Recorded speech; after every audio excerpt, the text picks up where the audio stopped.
Robert Clark was born and raised in Erie, Pennsylvania. His fifth grade teacher informed his parent he would end up either going to prison or being a writer. He has not gone to prison. He taught biology for a number of years before realizing he wanted to be an author when he grew up. He is now an author, although his friends and family would debate the growing up part. He is no longer teaching, but is writing. He lives in northwest of Pennsylvania with his wife and several local animals who seem to think they are his pet. And on today's episode of Auto Interview, it's a pleasure to have Robert Clark on the show. Welcome on the show, Robert. Thank you for having me. Yeah, it's a pleasure to finally speak with you and have your book featured on P English Literature. So, Robert, could you please tell us about your book, Askargan? What inspired the book? How does this book come about? I see all kinds of stories about alien invasions, and they tend to overlook the fact that if aliens really wanted to invade, any species that could cover light years to get here would destroy us in a matter of minutes. There would be no contest. But if they didn't actually intend to harm us and there was a misunderstanding, then quite possibly a fight could go on for quite a while before it was straightened out. And essentially, that's what happened here. One group of aliens landed. They managed to blend in without being seen. Another group thought they were invading, sent a fleet to protect us. The first group of aliens thought the second group were invading, also sent a fleet to protect us. So we end up with Earth trapped between two alien fleets, and any single ship from either of those fleets could wipe us out. And it manages to, although there is combat throughout it, the aliens are trying very hard not to hurt us any more than they can avoid, so we are able to fight them. Eventually, with the help of the Askargan, who are professional soldiers from the one group of aliens, we managed to arrive at a fairly equitable agreement. So it's basically hard science fiction. Oh, wow. I really love science fiction. I'm a true lover of science fiction. And from the description you've just give, Askargan really sound like a nice one. And this one actually make me to move into my next question. Without giving much information away, could we have a sneak of what we'd expect picking up the book for someone like me who haven't read the book yet, and for other viewers who haven't read the book yet? Without giving much information away, could we have a sneak of what we'd expect picking up Askargan? Well, it's hard science fiction. There's a lot of combat. There are a number of species involved. And the joke is that with the exception of a few fanatics on Earth, nobody wants to fight. And they end up fighting anyway. Kind of like a lot of wars, actually, where nobody actually wants to fight a war and you end up in it. Yeah. So it's fairly long. Most of the fighting is on Earth. Some of it is in space. And there are a number of very strong characters, both humans and alien. And it does go back and forth between the three groups. The two groups of aliens and the humans are shown from different angles. And I try and look at things from their standpoint as much as I can. So basically, that's the book. Well, that's great. That's actually great, and that sounds quite intriguing. And Robert, from reading your book's description page of Christmas presents on Amazon, it sounds quite intriguing, especially knowing that it's a mystery, action, and adventure novel. I'm curious if you'd be willing to tell us a bit about this too. Would you? Sure. It is a mystery. a private detective who does not like Christmas is hired Oh, to investigate a businessman who makes his living selling Christmas things. And she investigates him, and it looks like he's a real con artist, a real criminal.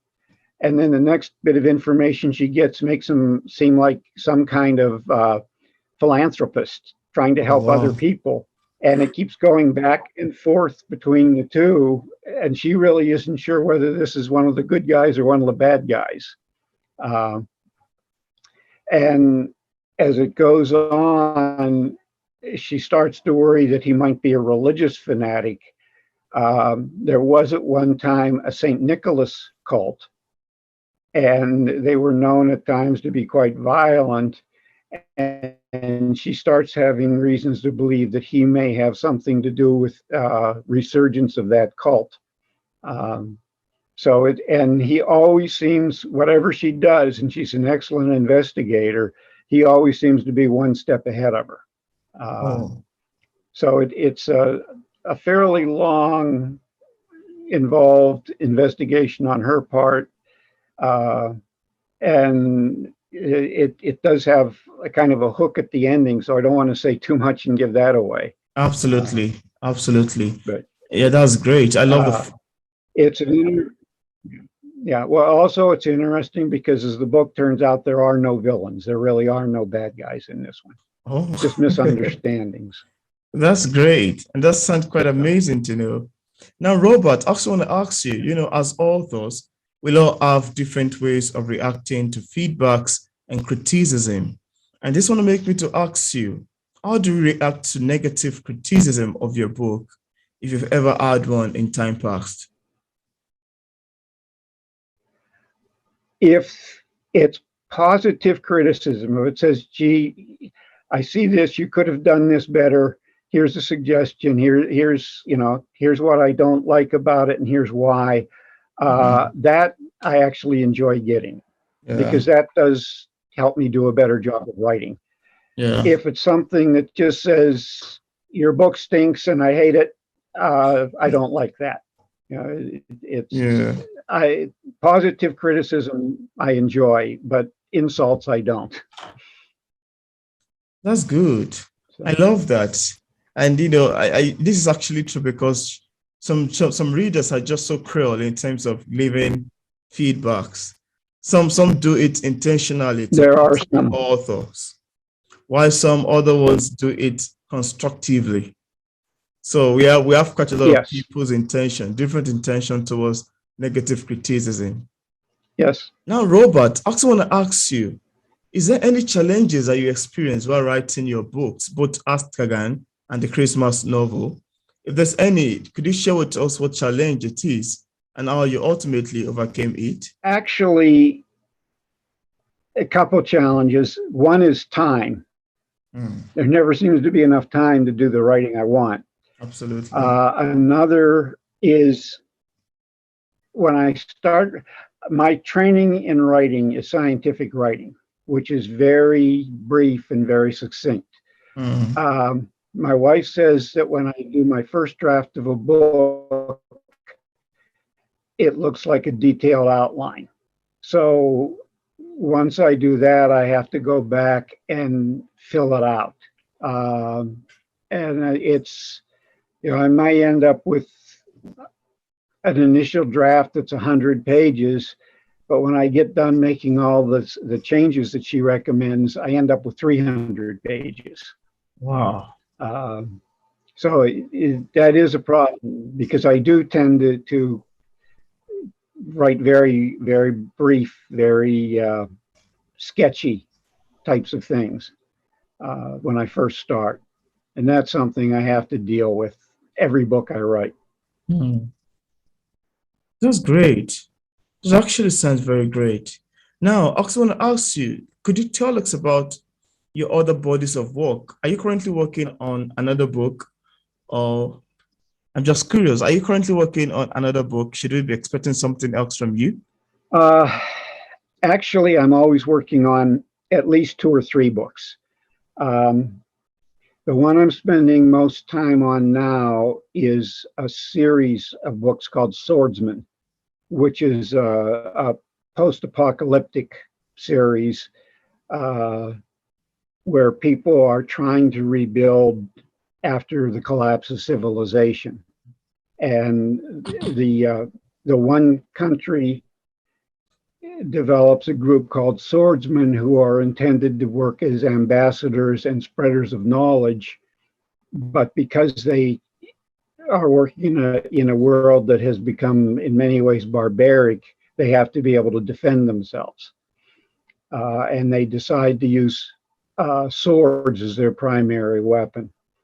And it gets rocky when a neighboring country decides to invade them. And at that point, things become quite violent. Mm. So that's one that I am working on now. That's quite intriguing to know. That sounds like a fascinating one. I want to ask you, what is publishing like for you as a published author? What are the challenges that you've encountered in terms of marketing your books? And what are the mediums you've utilized so far in promoting Askargan and your other Christmas book?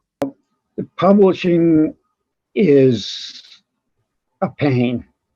The writing I love, the publishing, I started out by sending queries to publishers and to agents and collecting rejections. And I could insulate my house with the rejections.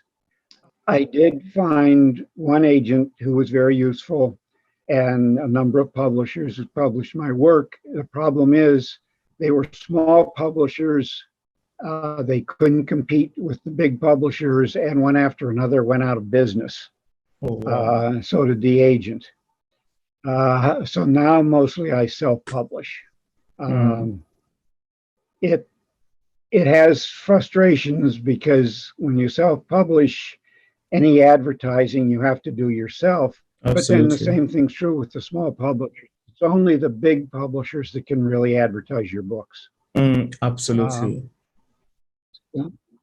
So the one thing I would say to anybody who wants to publish, whether they're going to a publisher or self-publishing, is get someone to edit your books. I don't care how good you are, you're going to make mistakes. Absolutely. You're going to have typos. And a good editor is critical to take care of that.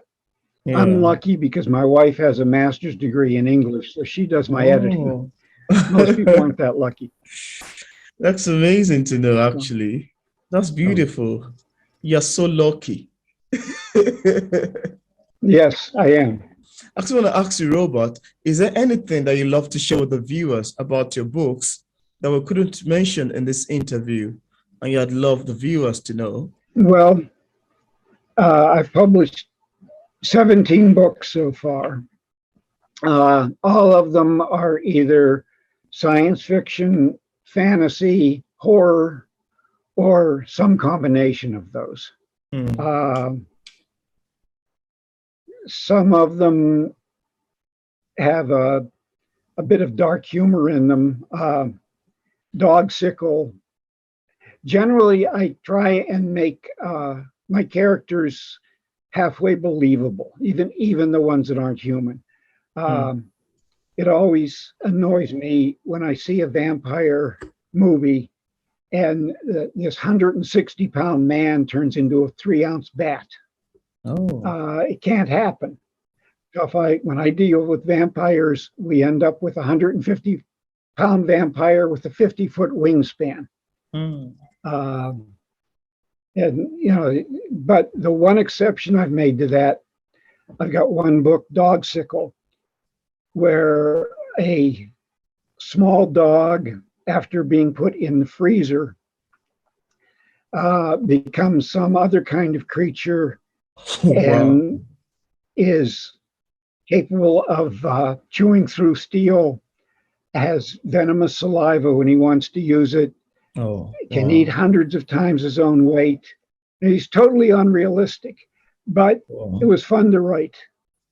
And the dog actually is not a bad creature. It's actually quite cordial around humans, but you do not want to hurt it. You don't want to make it fight back. Wow. And it basically, the story is this dog sickle, this animal as it's moving, interacting with people, and what happens as a result.